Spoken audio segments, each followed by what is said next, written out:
And the backup.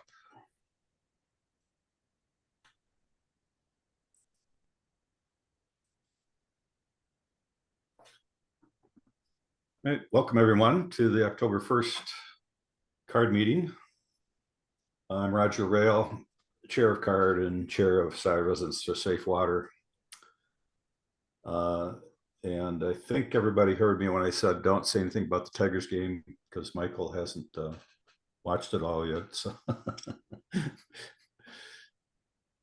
All right, so with that, this meeting is being recorded and we'll put it up on YouTube shortly after the meeting's done. With that, I'm going to turn it over to, well, sure, I should share the screen first. Hold on. I'm going to share my screen.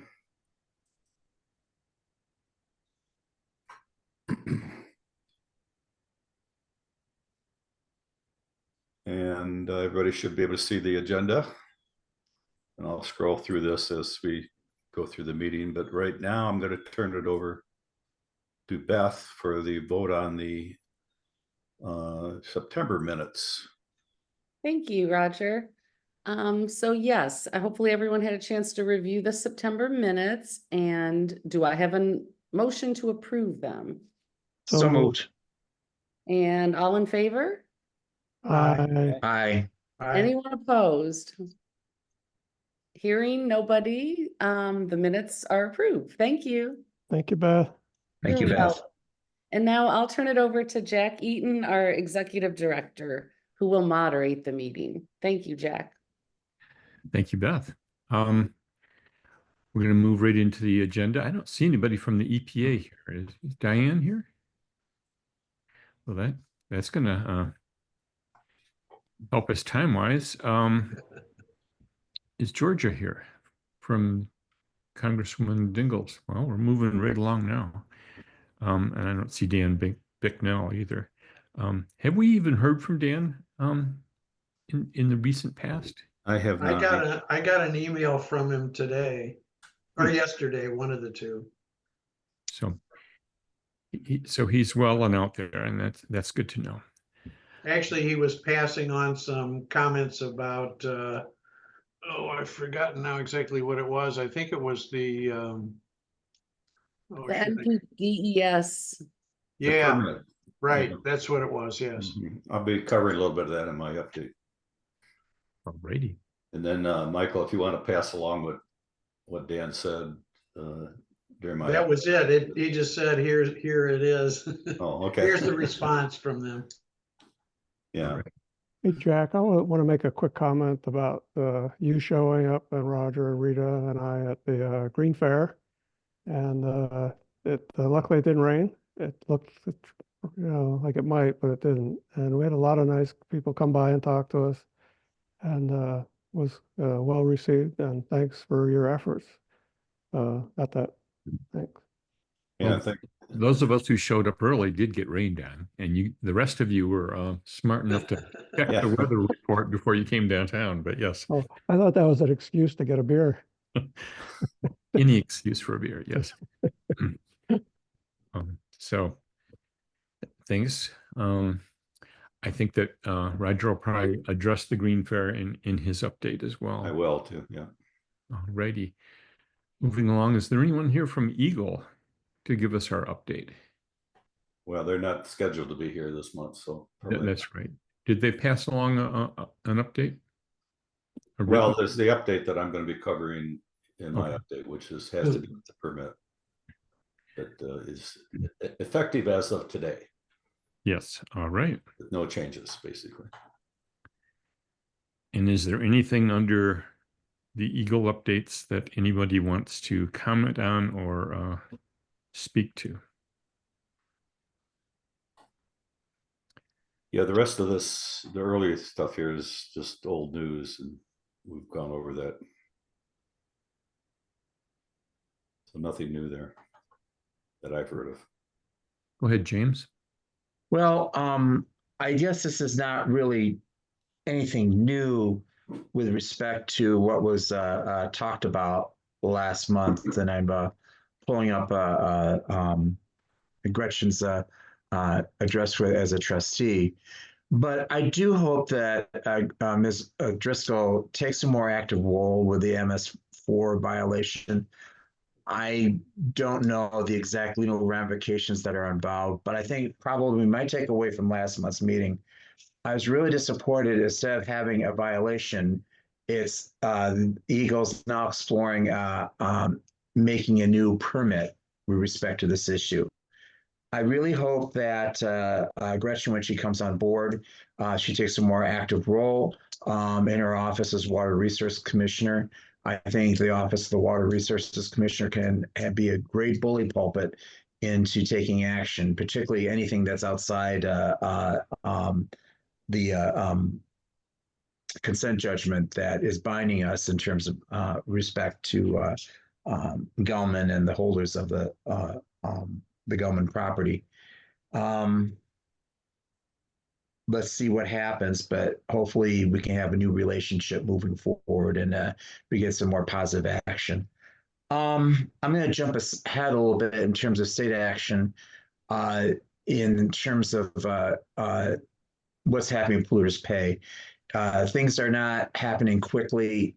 The legislature is being bogged down with other legislation regarding data centers, and environmental groups have been concerned about allowing tax breaks for data centers that consume vast energy resources and water resources. It has been bogged down in terms of negotiations with the legislature. I'm concerned that that's affected the timeline polluters pay. Excuse me. It's likely any things change that happen in polluters pay. It's not likely to lame duck session. So I guess the long story to go back to, I'm glad that the EPA process is moving along, and we may have to wait a little longer in terms of more proactive EGLE moving in terms of the new potential polluters pay legislation. And I hope that the Water Resources Commission office takes a more proactive role. My comments are such as they are. Thanks, James. Okay, thank you, James. I believe that Roger and I will be reaching out to Gretchen to ask her to sit down and hear from us, maybe bring her up to speed. She made a rather alarming statement to the media about the Gelman site having already been listed as a Superfund site, and we would just like to help her be better informed and encourage her to be more proactive and such, as you mentioned. Alrighty. Yeah, I know it's hard to see my hand. Can I just ask if maybe we want to, yes, have a card subcommittee on this topic of the Allen Creek, the MS4 violation, that, you know, a few members that could work with her and, you know, contact her and whatever you guys think. When does she take office? No sooner than November, probably January. January 1st. Okay. So we might try to reach out to her before that to schedule something, but she won't be able to do anything officially until then. So Yusuf, do you have a good email address for Gretchen?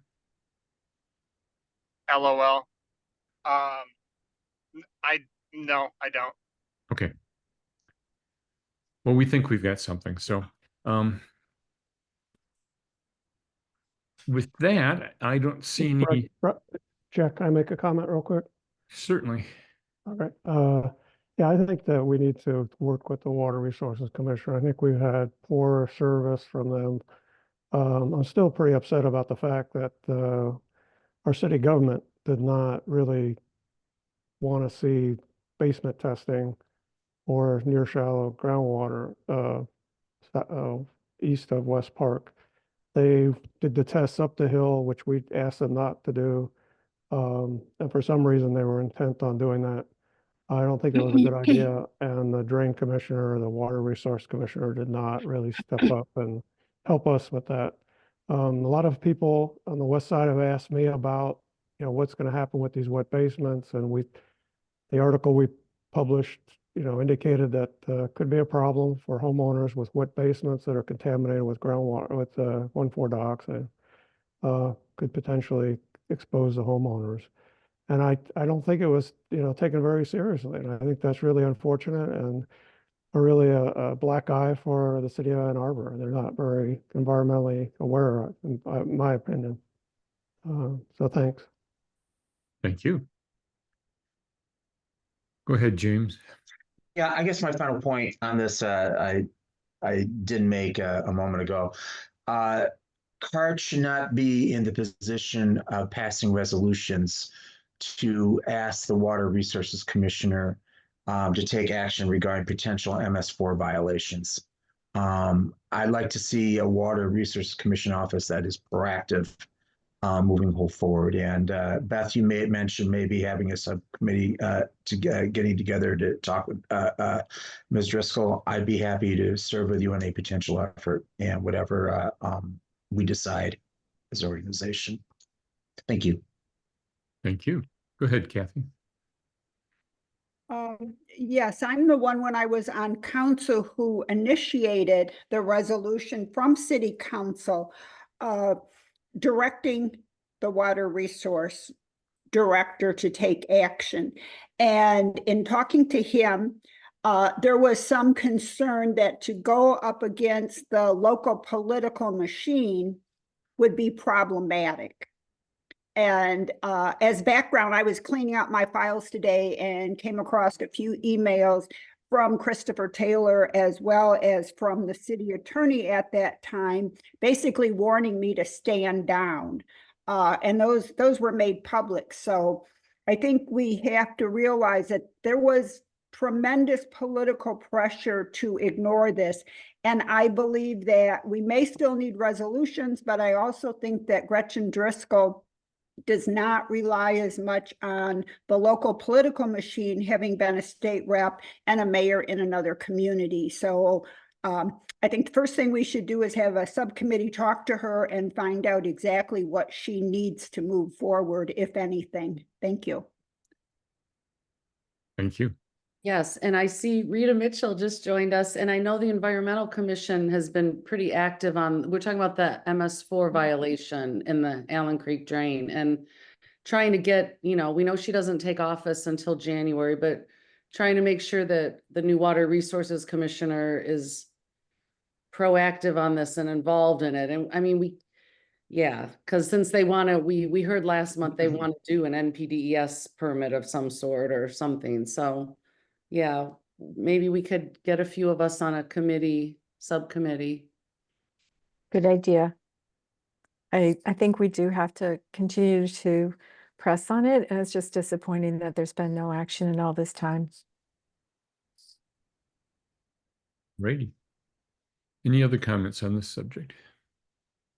Well, I guess I should mention this since it just happened last day or two. I got a call from somebody who was trying to buy a house, thinking about buying a house on Chapin Street, and wanted to talk about the near surface groundwater vapor intrusion exposure. So I told her what I knew about it, and we invited her and her son to come to the card meeting. I don't see them on the screen, so maybe they got the information they wanted. But the realtor didn't mention anything about this, nor the current homeowner.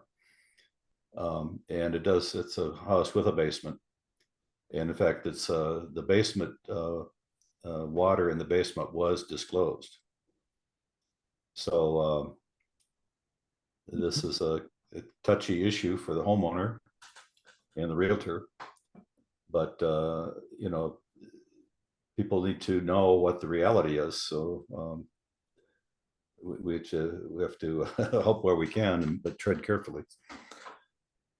Yep, I agree. I wonder if I could make a comment real quick about the groundwater issue. EGLE, thankfully, would do tests in the Allens Creek in West Park through a drain system going through West Park. They had 50 part per billion at one time. It's dropped off somewhat since. There's a lot of basements in that area with wet, they're wet basements. And I think what we're learning is that probably the number we were considering as being relatively safe is probably much lower than that. There's still work being done in different efforts to delineate, this new form of exposure that's not been talked about until recently, with Rita and Bob Bailey publishing an article. So it's a serious issue, and I think people need to take it seriously. Unfortunately, I don't think the city of Ann Arbor takes it very serious. They just hoping upon hope they leave office before something happens, but we can't rely on that. Thank you. I think one of the problems is that because the state has set drinking water levels at 7.2 parts per billion and groundwater surface water interface levels at 180 parts per billion, and they have not set a level for I like to call it vapor, but I know I'm wrong using that term, in a basement. We don't really have a basis to assert that realtors or anybody else needs to inform a home buyer, and that's really unfortunate. And I would really like to see the state set a standard for what exposure to a wet basement should be. So go ahead, Beth. And we have to remember that the higher concentrations are not far away in Vets Park. Like, it's just a matter of time how it's going to migrate to be higher than 49 parts per billion in West Park soon. So, yeah. So that 49 parts per billion is still lower than the 180 parts per billion groundwater surface water interface standard. And so the polluter is going to just point to that and say they don't have to do much of anything. Go ahead, Rita. Yeah, so I just wanted to say, I think that it sounded to me like EGLE is really considering what to do about that situation, and they're starting to call it groundwater to indoor air, which is an interesting change of terminology, instead of just calling it vapor intrusion. So, because groundwater to indoor air would also include the pathway of a wet basement. So it would be interesting to see what happens, down the road. I am encouraged. I do believe that Chris, the Svoboda last meeting, indicated that they're working on it, and that the calculations are looking very similar to what Bob calculated for our paper, I think. Well, that's why we're so greatly indebted to you and Bob for publishing the paper that shows that this is a major concern. All right. So that article, by the way, was published in an international journal by invitation only, a very prestigious journal. It has elucidated a new exposure route that's unique. And I think a lot of people paid attention to that. And unfortunately, I don't think our city government really pays much attention. That's really unfortunate. So thanks. Well, the truth is that once you publish something, I know for EPA risk assessments, if you publish in a peer-reviewed journal, when they do their risk assessment, they have to consider it.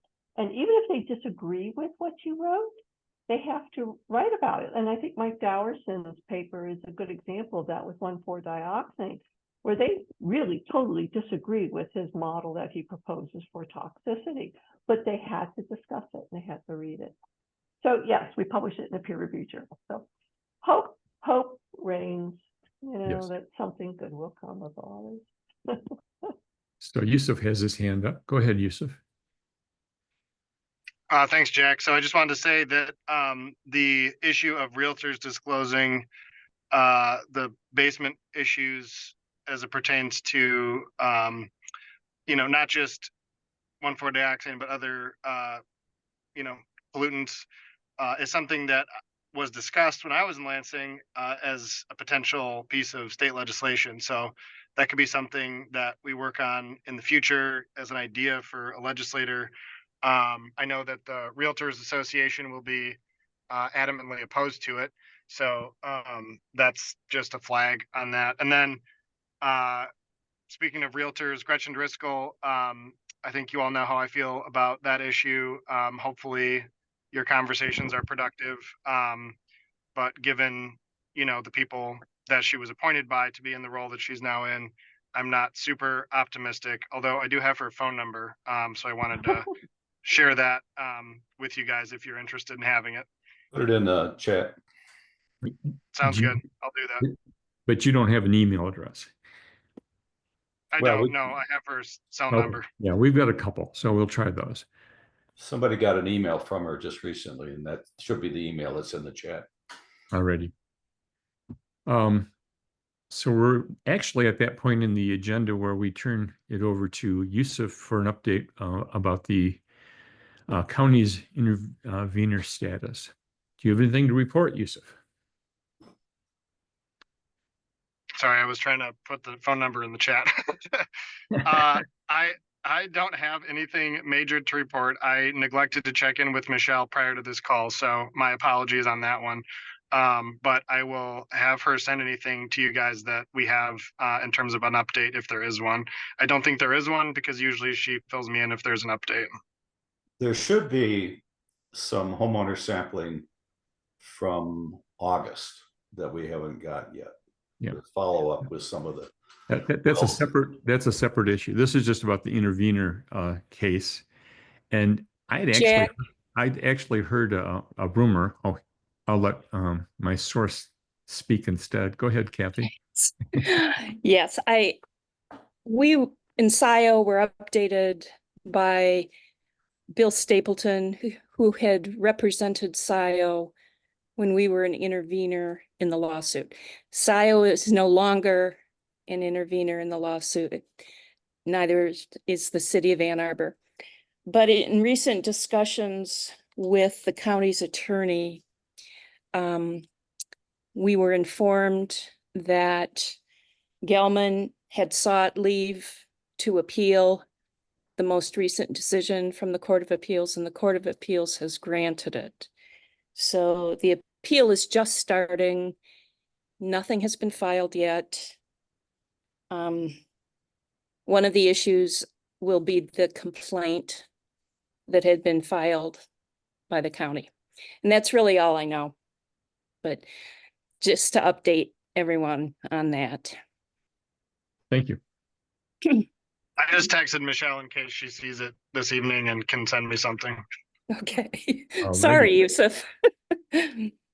Don't be sorry. I should have asked her. I thought about That's it earlier okay. today. I was like, oh, I should call Michelle, and then I just got caught up with other things. That's fine. A lot of us were.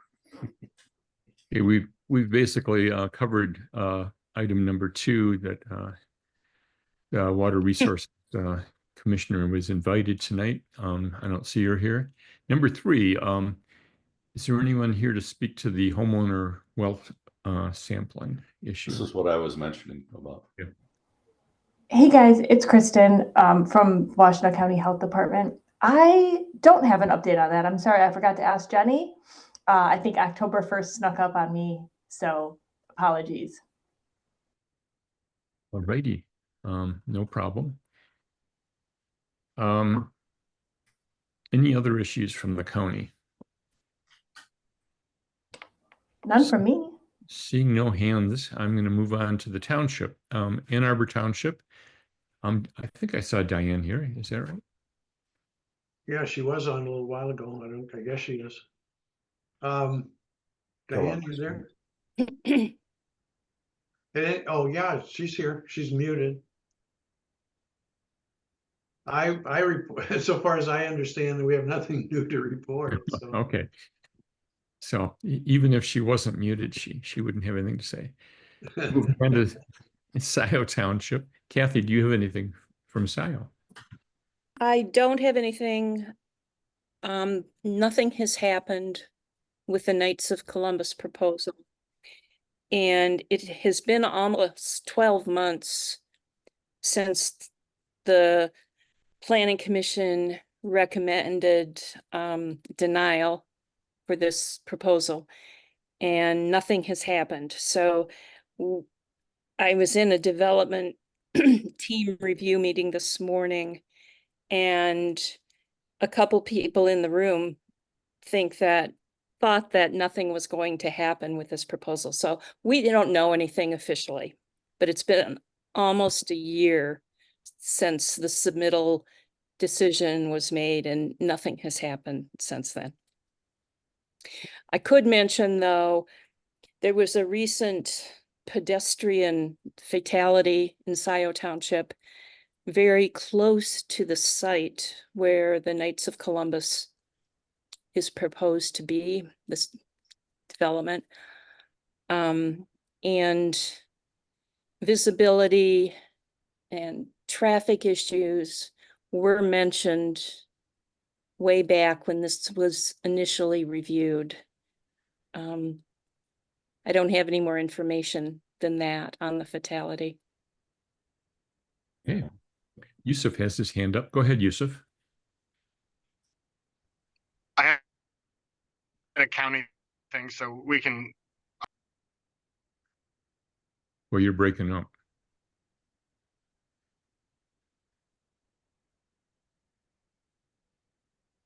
Can you hear me now? I can. Sweet. I was just saying I can wait till the township or city folks are done. I just had a county issue that I wanted to mention. Go ahead, because I believe that Okay. Kathy. I'm done. Okay, sweet. So one thing I did want to just kind of, I guess, mention to the group is, during the commission meetings every week, I do have an opportunity to update the board on the happenings on our different committees. And so, I have lots to talk about on a lot of the different committees that I'm on, and sometimes I do updates on card, but I just wanted to make sure that you all knew about that, so that at these meetings that I am able to attend, if you have anything that you would like me to state publicly or relay to my colleagues at that public meeting, I'd be happy to do that. So I wanted to just open that space if there was anything now that you wanted me to relay back, or at a future meeting. I'd be happy to do that. Okay, we appreciate that very much. Perhaps we'll ponder this, and before the end of the meeting, somebody will have something to say to you.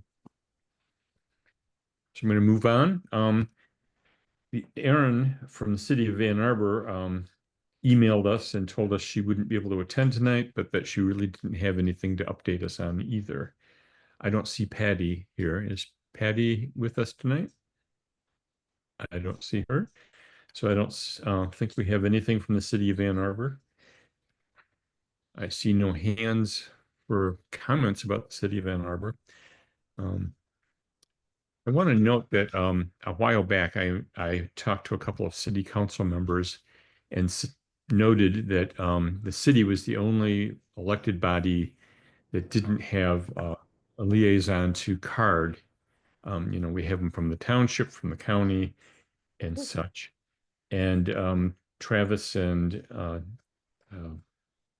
Ms. Iyer, I forget her first name, made a commitment to get an appointment made so that there would be a liaison from the city, and we still don't have that. I will try to follow up on that in the next month.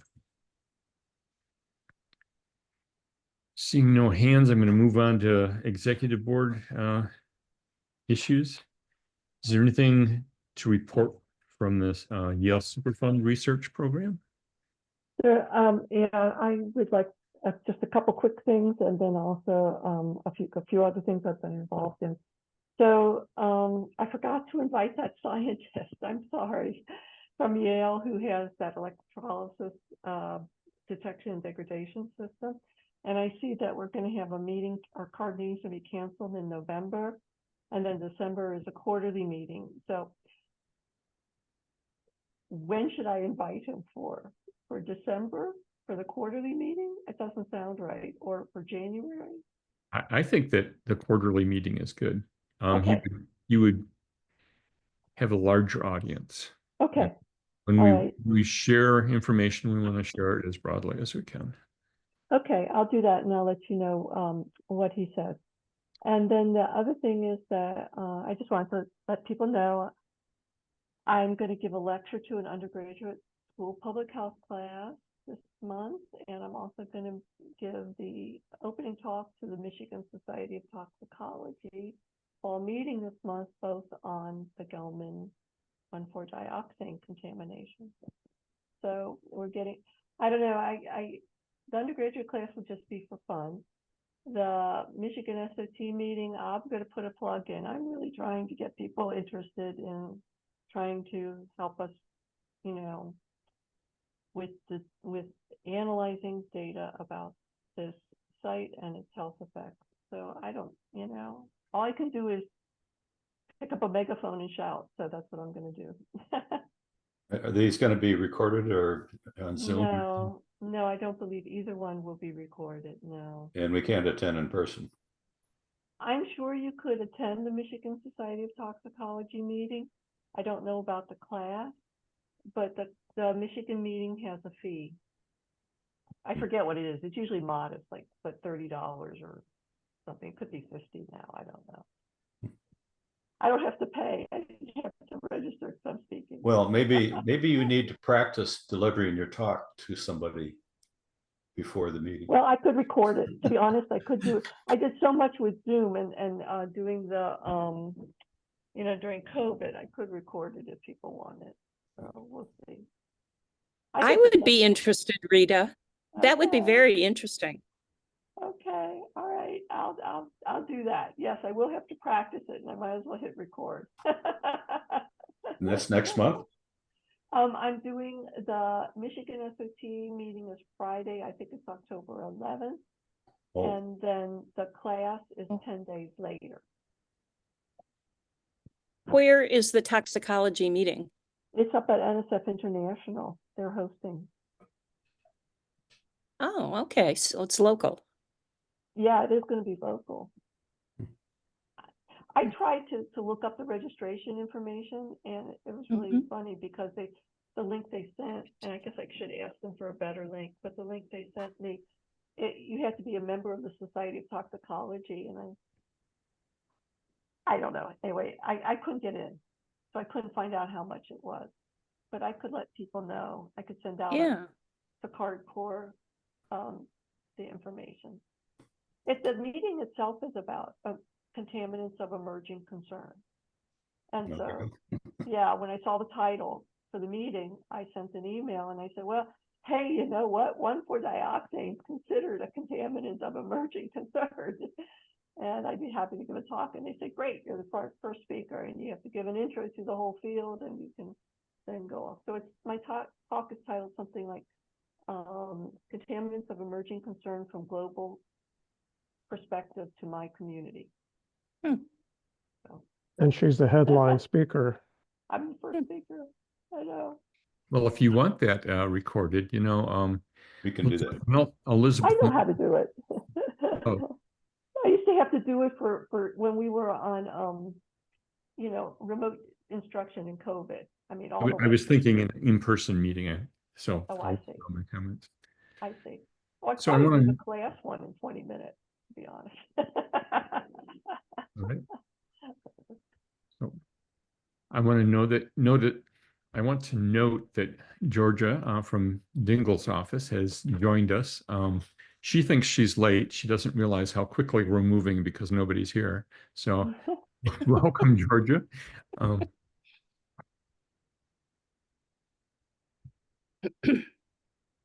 right. And she, in chat, she reports that she has nothing to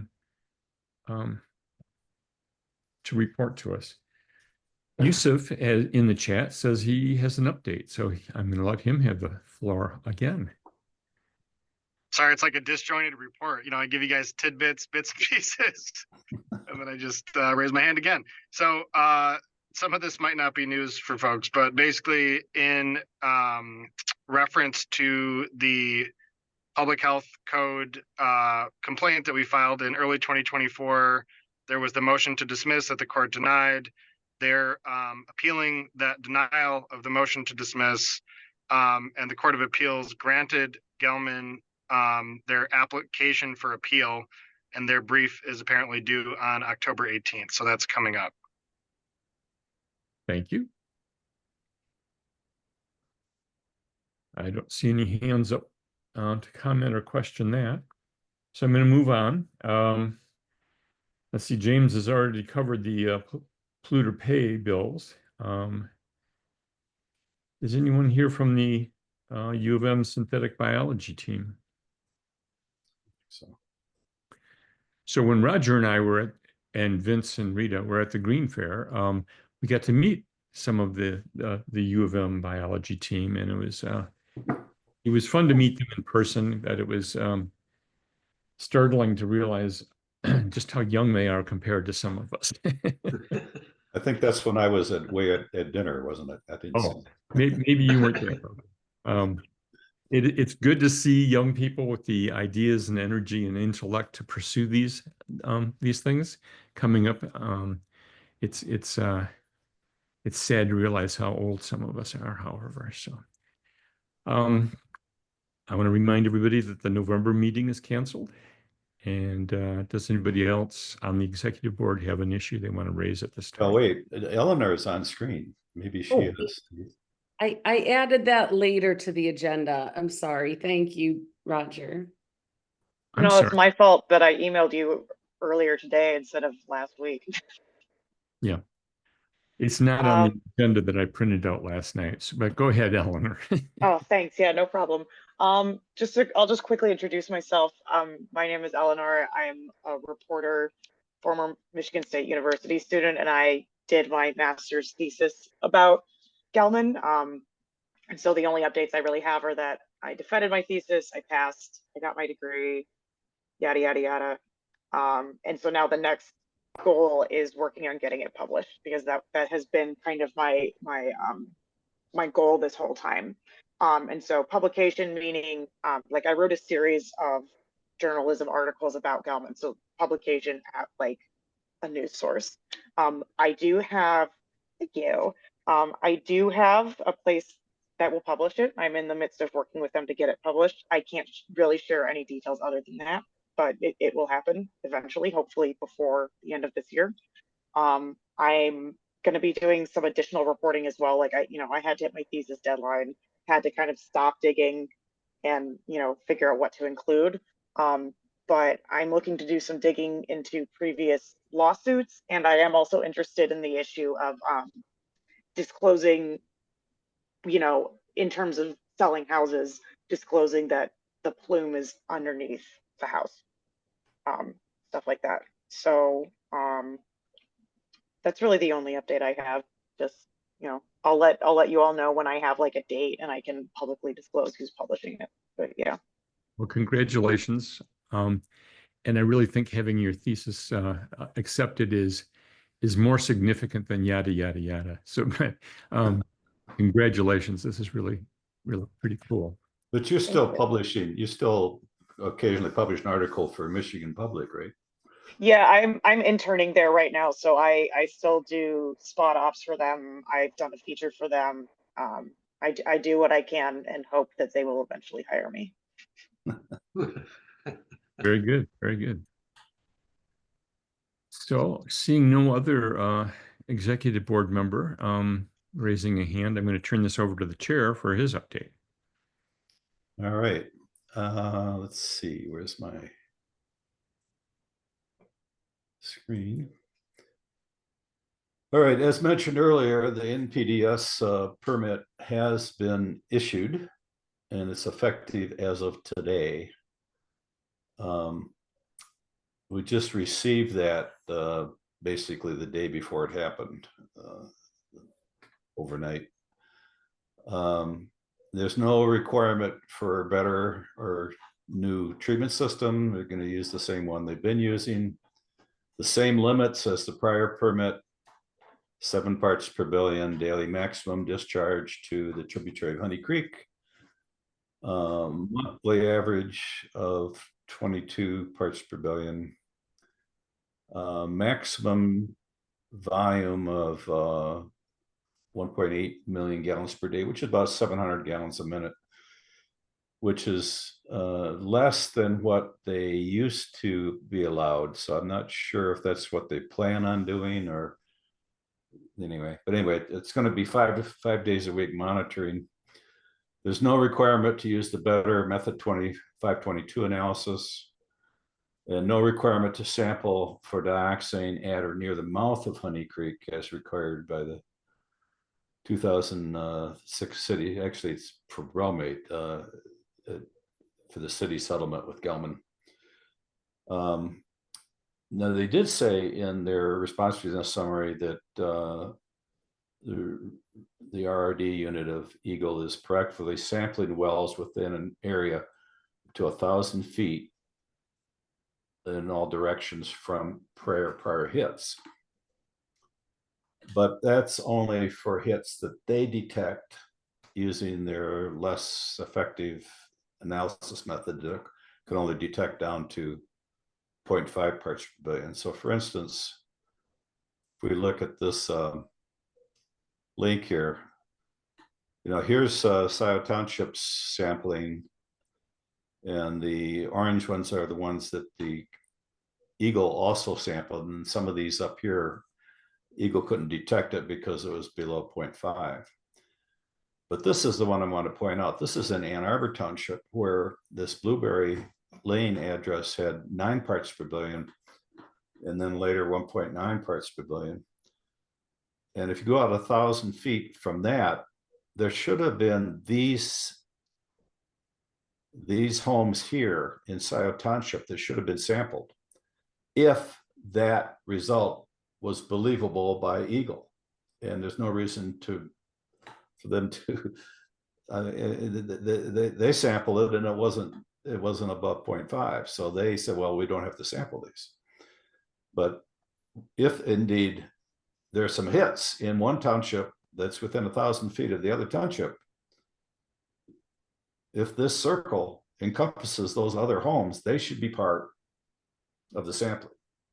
It can't just be within the township. It's got to be more global view. Anyway, I just wanted to point that out.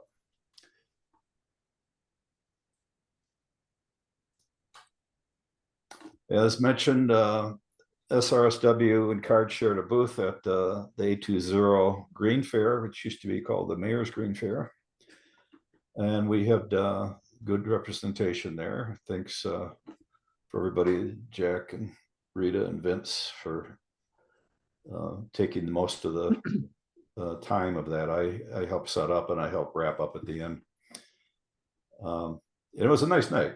We missed the rain. We were going to stop at 3:30 and it was just raining by 4 o'clock. Between 4 and 5, it rained like crazy.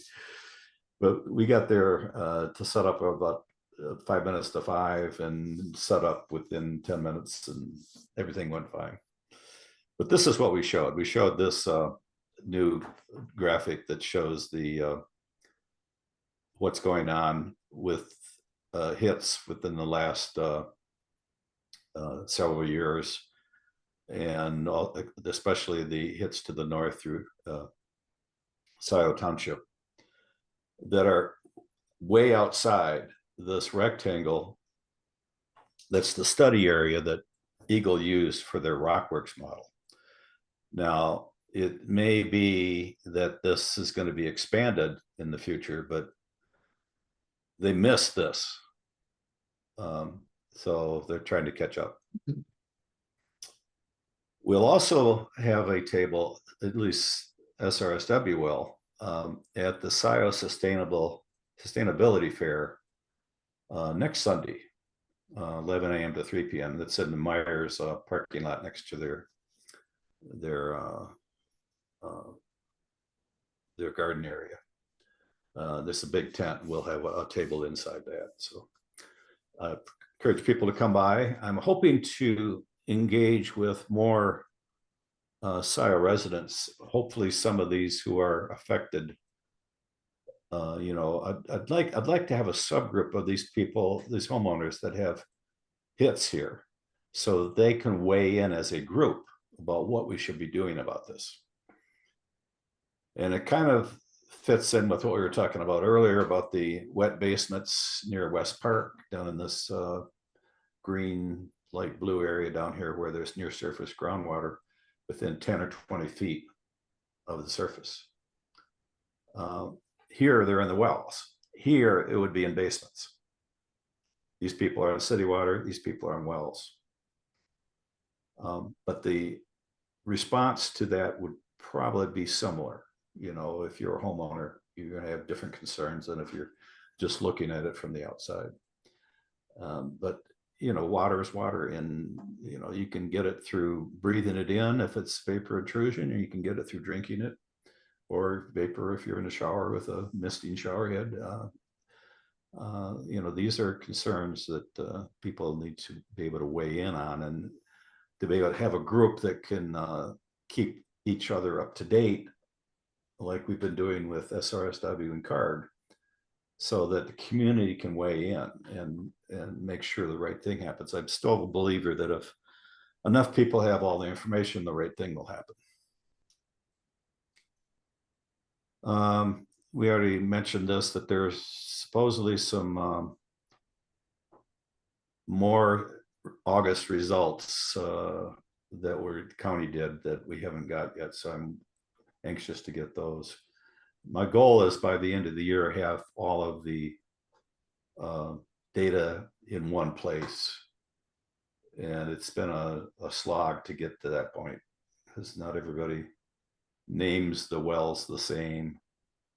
And we have to do some translation, and there's some data missing. And we'd like to have a standard interface so that we can have a central, up-to-date, reliable database. Hey, Roger, Jim Schultz has his hands up. Okay.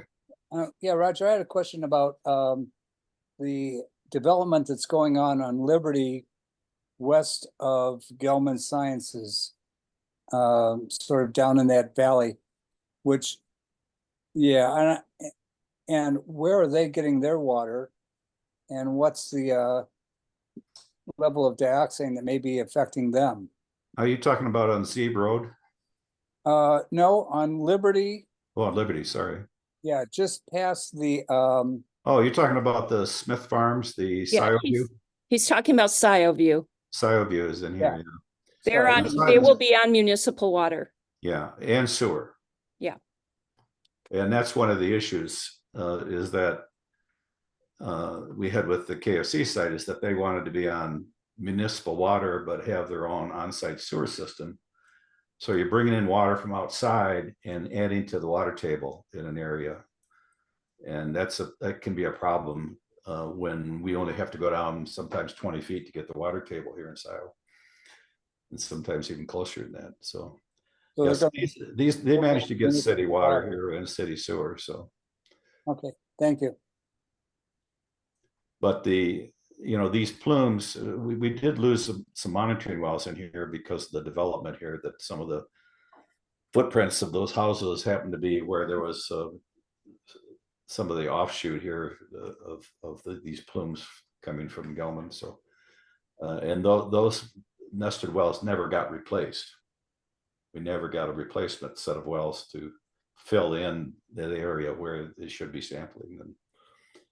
And that's an ongoing problem, that wells get shut down and we never hear from it again. And there's in some cases there's hundreds of parts per billion in those wells. So anyway, back to anybody else? Thank you. So we're still waiting for all the secret sampling data during the negotiations for the 4th CJ to be released. We know there was sampling done. We know there was something done in the burn pit and something done in the Marshy area. And there were several permits drawn for wells elsewhere in the site. And some of those we know ended up being TW24, TW25, but we still don't have a vertical sampling that was done during the drilling of those, even though it was done back in 2013. And of course, EGLE's database is not fully updated yet through the township sampling through 2023. And this is the same complaint I had the last few months. So I hope by the end of the year, we can have all the 2023 and 2024 data. So I can do what I used to do annually, and now it's being done every 2 or 3 years, of updating the full Google Earth mashups and my Tableau Public mashups. I did show a new view. I think I have my full-size view of the Tableau Public. Tableau Public is the one that shows, go to srsw.org and scroll down a ways. Too far, there it goes. These kind of maps here. So what I did, even though this data is only through 2021, I made a 3D version of this, so that here's a small version of it here that I have in my hand. So you have this XY map on the top. And then if you turn it sideways, you get to see the west to east spread of the plumes, and these, everything you see here, these donut shapes are dioxin spreading west to east. This is elevation. So the same dots you saw on the surface map, you can now look sideways and see it. And of course, we have one for south to north as well. So I had this little 3D display out for people to kind of visualize that there's a lot going on in the ground. You should be able to go here and say, well, here's some really high concentrations. How did it get here? Where did it come from? Well, it came from shallower areas all the way back to here. There's nothing in between here that shows the pathway. Did it go over here and come down, or did it go here and go back up? There's these holes in the data, both west to east and south to north. And then of course, there's a overall view of the all the dioxin readings that we have data for over time. So tens of thousands of readings are represented on this. So we have a log scale of parts per billion, really high parts per billion, 200,000 parts per billion originally, all the way down to non-detect or 0.5 parts per billion. And this is years. So you can see that during the Gelman time, they didn't do a whole lot of sampling that they could have done. And this period in here is when Paul Corporation was in charge, and they did reduce a lot of dioxin. You can see kind of these lines going down, but then kind of plateaued out and even going back up in some cases. So, and none of these are below, none of these up here are below the 7.2. Some of these are not below the 100 or 150, or the old 280 part per billion groundwater surface water in place, or even the 2800. So you can imagine this going out several decades, and we still will be in the same situation. We won't be able to get down below the 7.2 or the EPA 3.5, or even the EPA 0.35, which is the 1 in a million cancer risk over 70-year lifetime exposure. Michigan uses 32 years, 1 in 100,000. That's why the 7.2 is where it is. But these kind of maps, these kind of visualizations help people understand what we're up against. You can see the trends, and we can, as long as we have the data, we can show it. So at that point, I will take questions. Go ahead, James. Thanks, Jack. Roger, can you go? I'm seeing the slide right now that you have on, but I asked you to go back to the first slide in a minute. I'm wondering if back to the MPDES permit is related to your last slide, relating that we don't have the data there. But going to your first slide, if you could turn to that, Roger. You mean the I've map? noticed, pardon? The map? No, what the specifications for the new MPDES permit. Oh, okay. Let's see, it's here someplace. Probably one of these guys.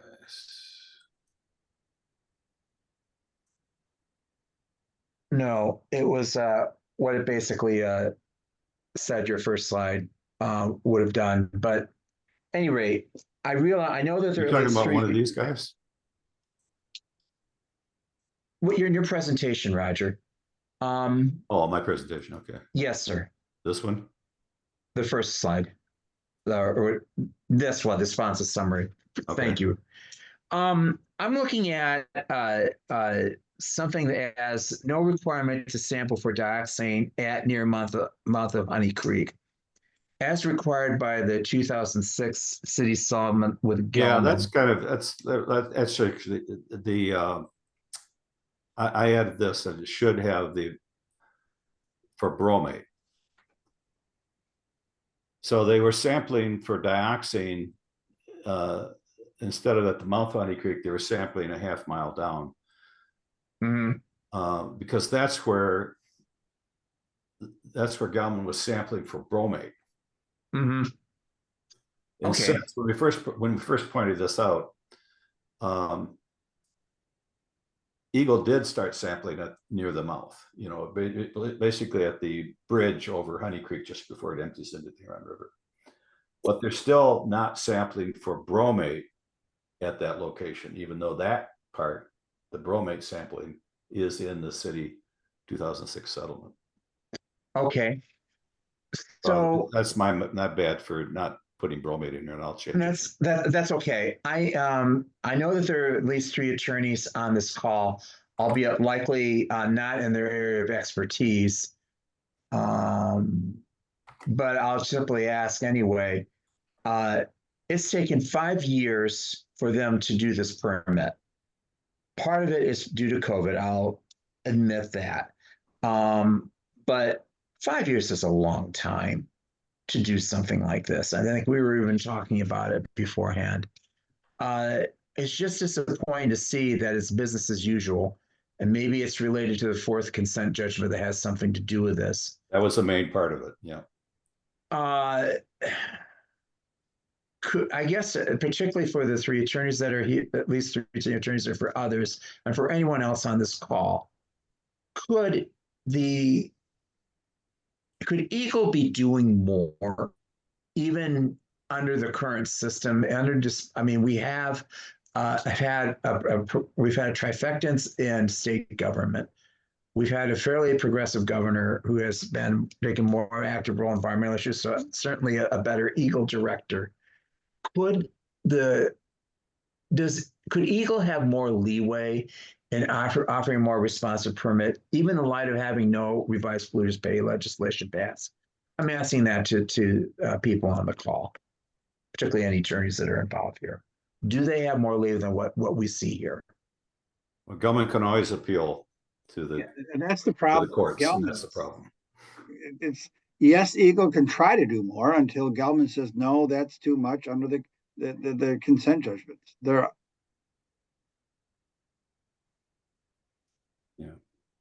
Even the local judge got slapped down by the Court of Appeals. It's frustrating. Yep. That's why we need. I'm hoping EPA? for a better APA and hopefully a better system in place. Well, as long as we have the right outcome for the election. Yeah. We shall see But no evil this in evening. the same fashion, James, I mean, they could also just require that method 522 be used to get the most sensitive and accurate readings. That doesn't take the court's agreement or anything else. They're just not inclined to do it.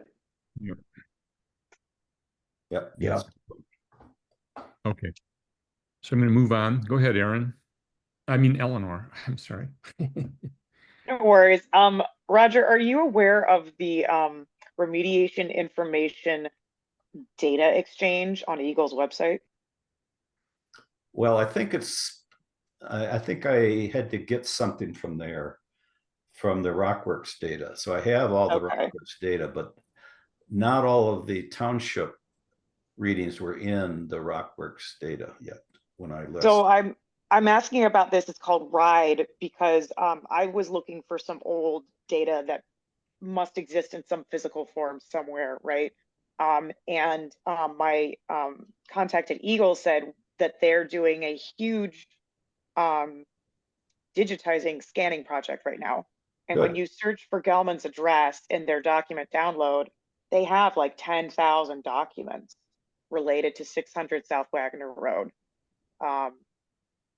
I think I wasn't sure if you were I aware might of have that. If most you of had, those documents. okay, I wasn't sure if you'd had a chance. It was something I wasn't aware of until But then. I'm not aware of how up to date the scanning is. So can you put something in the link or in the Yeah, note yeah, in the chat to that way I can check it out.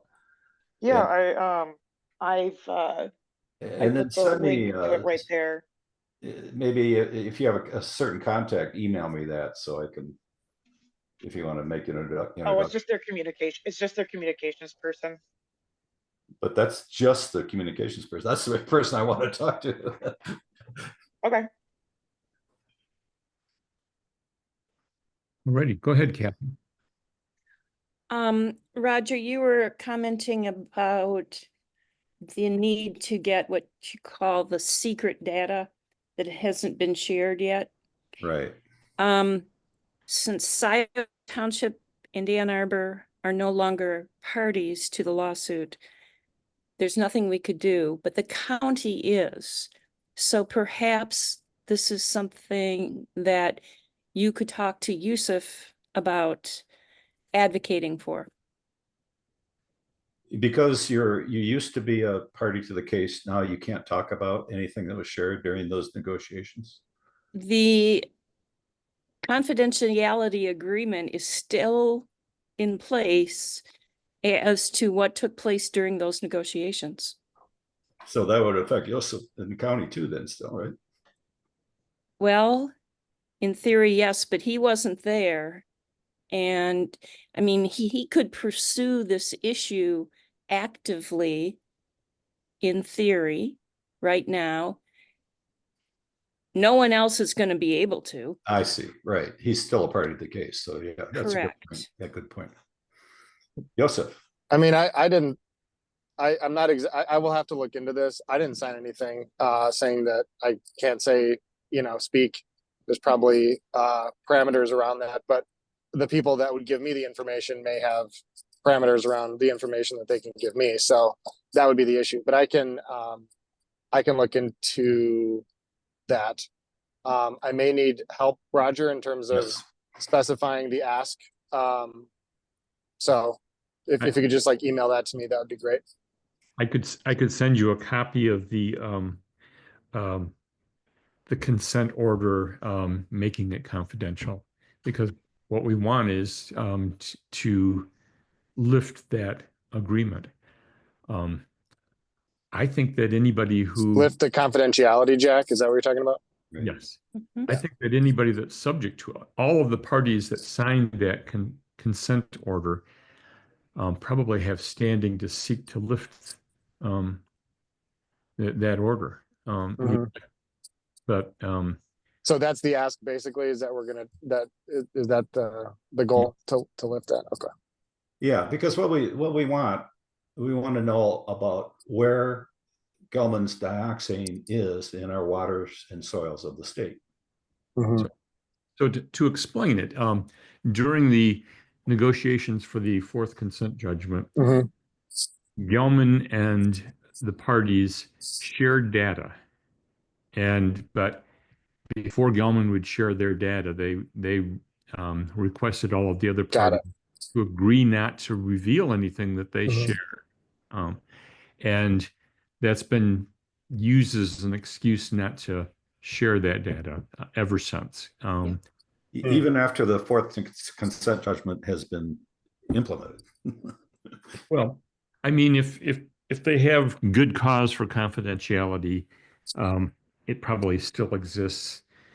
I think that they were just being Gelman, that they don't want to share anything with anybody. So. Well, my thought was that Danaher, having bought the company after Paul bought it, and in those interim years, the footprint of Gelman changed. They gave up some parts of their parcels and they accumulated other parcels. And I was thinking that maybe Danaher was trying to use the 1996 environmental audit bill clauses to say, if it's contained within your property, you don't have to disclose it. But this is not property that was, some of these areas are not in the original Gelman parcel. So are you going to is this the kind of thing where you just have somebody else buy you out when you have, accumulated more area where the accident is spread to, and you don't have to disclose anything about how it's spreading? that doesn't make any sense. Anyway, I don't know if that's what's going on, but. Well, we sought the information so that our expert could run his model and advise our lawyers. And Gelman was only willing to share that data if we promised not to reveal it. Yeah, I'm not all, sure. all the lawyers agreed to this. That's the thing. Well, yeah. We've had that problem for a long time where the lawyers have been just too agreeable. But putting that aside, I'm not sure that we could point to a change in circumstances that would convince a court that the order should be lifted.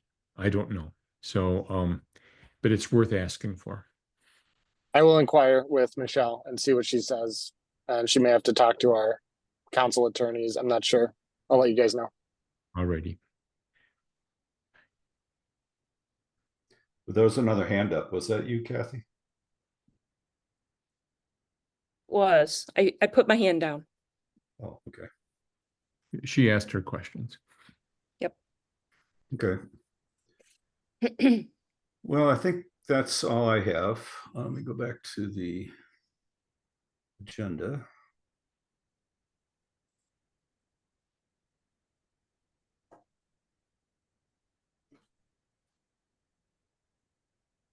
So if you're done, Roger, I think I am, yeah. Does anyone have a non-agenda item that they would like to raise at this time? All right, our next meeting is December because the November meeting. Oh, go ahead, Yusuf.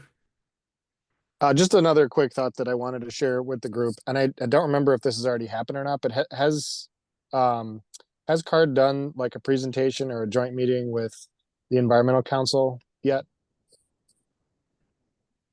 The County Environmental Council? I don't believe that we've done anything of that sort recently. Okay. Wait, there's a County Environmental Council? Yes, Roger, there's a County Environmental Council. And I serve on it, and Michelle Dietrich is the chair. We Okay. just appointed Andrea Pierce. I don't know if any of you know Andrea from Ypsilanti. She's one of the indigenous water warriors from the pipeline issue, and she's employed in the environmental movement. And Lauren Sargent is also on our environmental council recently. Those are our two most recent appointees. But at any rate, it occurred to me that it may be worthwhile to have a presentation at that meeting.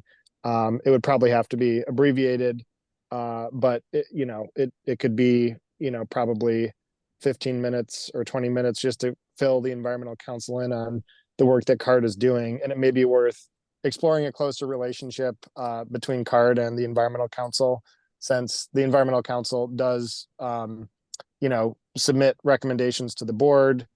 Recently, we did a resolution on the data centers bill that's been going through Lansing and the impact that it has on water and electricity. And so the board is now taking up a resolution tomorrow on that. So that's kind of like a venue and a vehicle to get, our information that we're talking about out to more people potentially. So just it's a thought that occurred to me. It's probably the kind of thing that, I would want to get Michelle, you guys in touch with Michelle to talk through possibilities in terms of timing if you're interested in doing it. But yeah, absolutely. So when, cool. when do they meet? What? They meet on well, let's see, it's Tuesdays at 5:30, but I think it's the last Tuesday of every month. I'm pretty sure, or maybe it's the fourth Tuesday of every month. Yes, fourth Tuesday Okay. at 5 o'clock. And it's, they're all virtual except the last one wasn't, we do one in person every year and then we do virtual otherwise. So it's in my calendar for October 22nd is the next one, but I'm not sure that we'll be able to turn an agenda item around that quickly, but maybe for November, December, or next year. Well, I could at least show up and say, we would like to give a presentation. Yeah, that's the other option too, because there's an opportunity for public comment and it would be good to just, have that relationship building start. All right. Thank you, Yusuf. That's a good idea. Go ahead, Rita. So the Environmental Council had the table next to the CARD SRSW table at the Green Fair. Yep. They were the ones on the to the north of us. Right. And so so actually I had quite a bit of conversation with them. I know someone who's on the council, Andy Kamei, from long ago and far away. And he told me that they've never talked about CARD. They've never talked about 1,4-dioxane in the council. Wow. So I think it would be great for us to do something to, have a presence.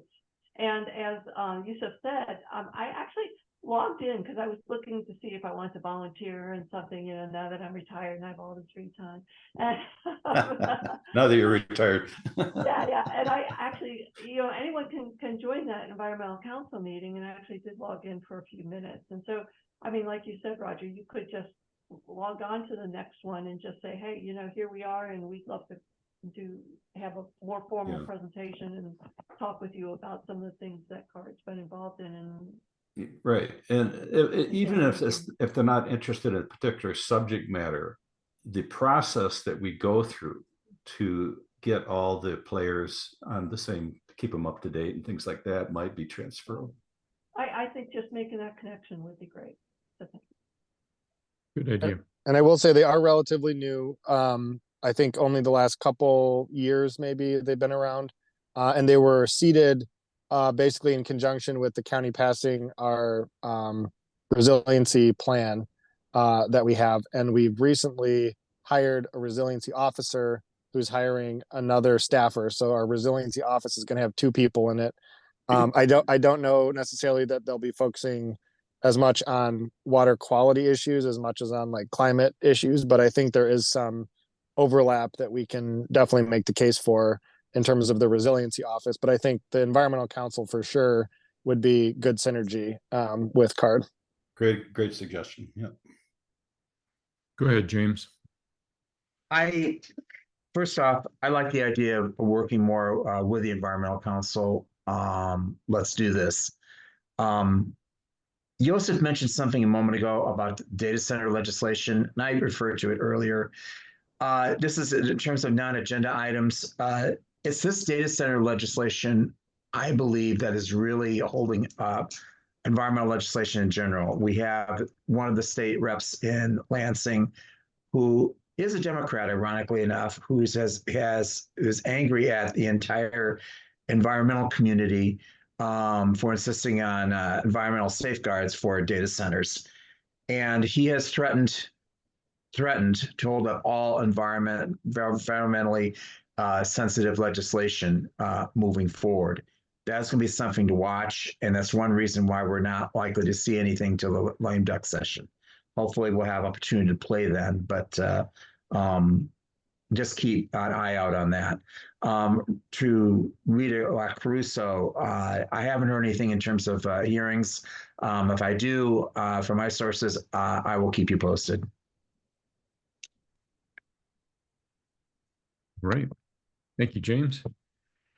Anyone else? Seeing no one, I'll remind you that our next meeting is on December 3rd at 10 a.m. And with that, I close this meeting. Have a good night. Well done. Thank you, everyone. Thanks, everybody. Everyone. Yeah.